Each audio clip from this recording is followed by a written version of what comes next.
Do pageant royalty truly understand the responsibility of their final work? Hello world, my name is Charles and welcome to Crown Talk. The handing over night is not just another event, it is the closing chapter of a reign, the final representation of your legacy, and the last time the audience gets to experience you as royalty. And of course, how you show up will reflect how seriously you took the crown. Some pageant kings and queens spend the entire year fighting to wear the crown just to forget the importance of their final work. And that bothers me because this is supposed to be the final representation of all it took you to wear this crown. So I'm going to be walking you through some of my opinions, some highlights, and some honest thoughts, of course. So, why does your final work matters?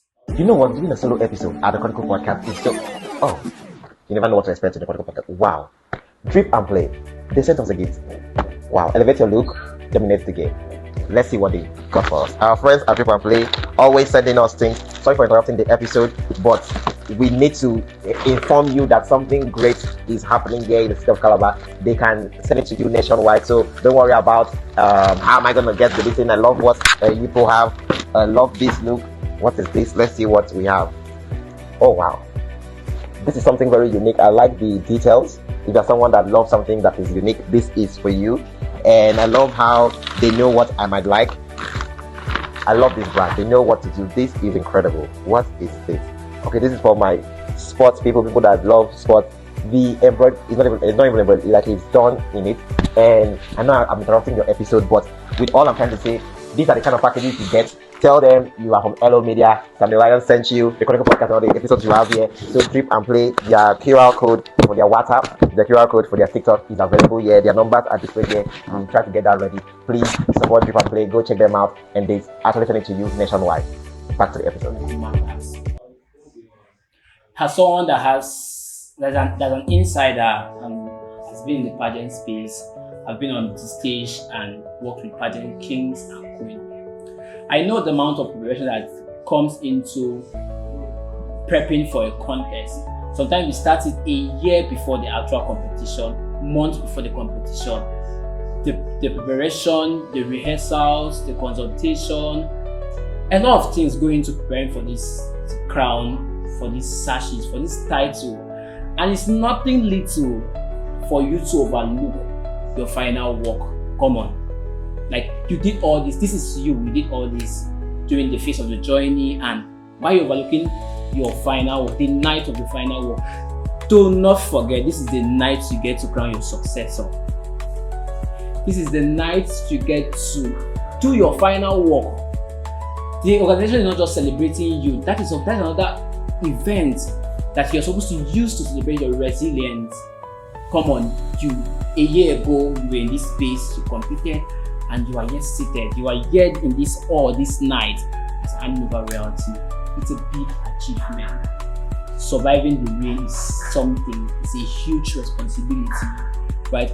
I don't think there's any need for you not want to appear and represent during the night of your handing over. Also, as a pageant king and queen, this is supposed to be the last time you remind, as you're walking, you're supposed to be very, very personal about this. I think it's something that we all, pageant kings and queens, should take personal, right? Because this is the last time you get to walk on that stage.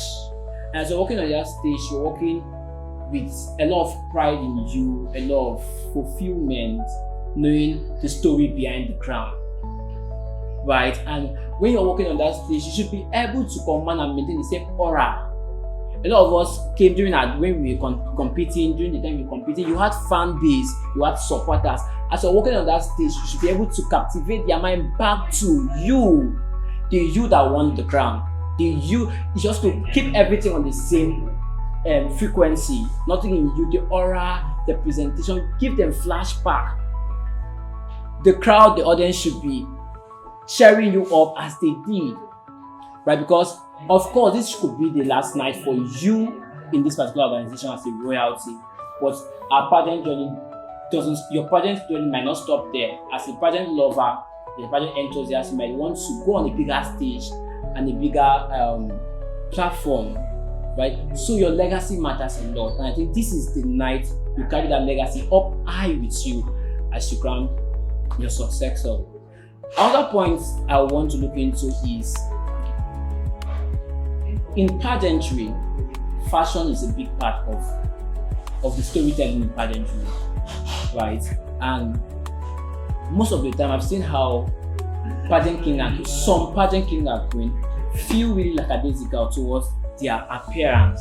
Come on, you had a successful year, right? The one but only thing you can do is pour your mind into this night as if your life depends on it. And your appearance, come on, it's all about your outfit. Some people come unprepared, how can they hand over royalty dressed not on theme? It's not making sense. It is not clocking, right? Apart from being a fashion lover, I'm really, really particular. And if you did not know, get to know now that fashion is part of the storytelling in pageantry. How you represent, how you appear, reflect. Come on. It's as crazy as some pageant king and queen repeat the same outfit they wore for their evening gown session and their dinner wear for the men. It's crazy. It's not supposed to be that way, but it's supposed to be intentional. Show more intentionality about this night, right? So I feel you should invest more on your outfits for that night, right? Because that is your final work, that is your final appearance. Right? A night you leave your last legacy, you crown your successor. As the incoming king or queen, I cannot be all excited, all glamorous in my aura, in all my elements for the night. For me to see that my successor is coming up with something outrageous to crown me, no. You have to invest in your look. You have to invest in your look, gentlemen. You have to invest in your look, ladies. And to wrap it up, I know some of pageant kings and pageant king and queen have reason why they feel this way towards this particular event, this particular night. Maybe because of some issue behind after the crown that the audience might not get to witness.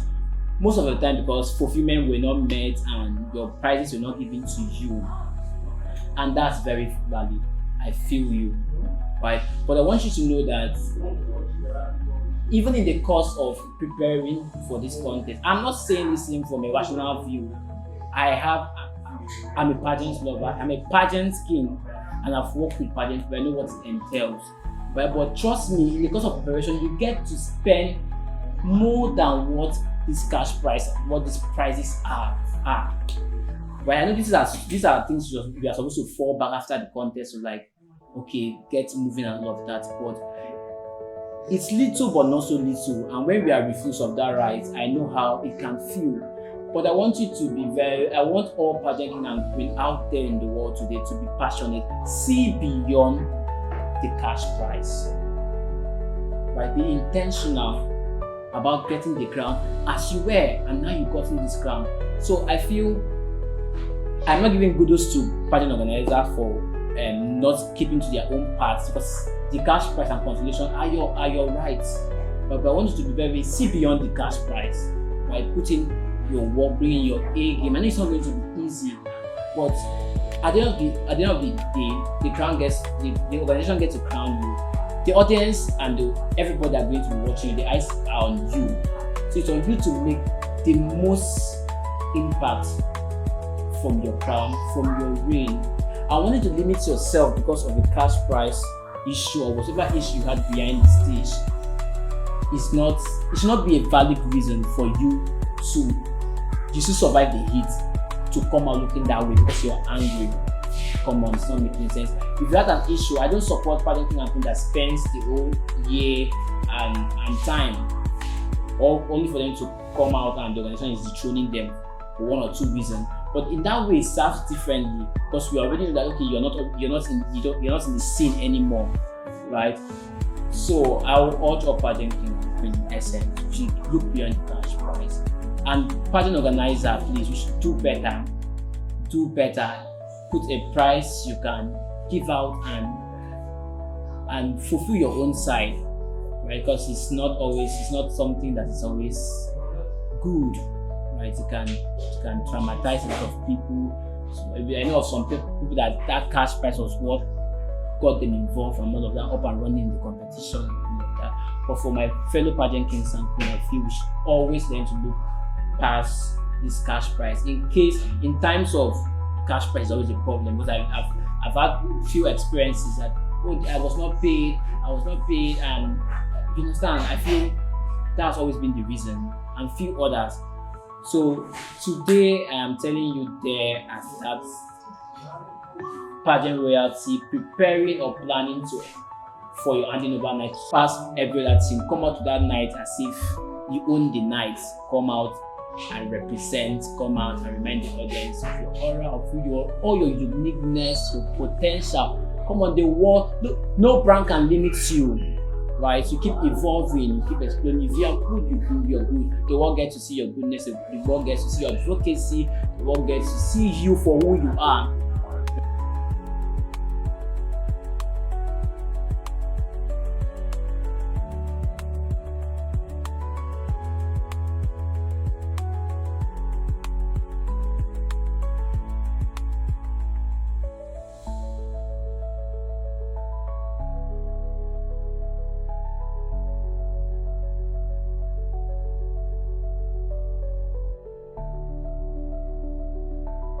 Right, so that's all on this episode, and I hope you get to learn, you get to be encouraged, and you get to just know better that your final work, the handing over night, is another night for you to represent, to stand out, and to excel. So thank you. I still remain your convener for Crown Talk, Charles Second.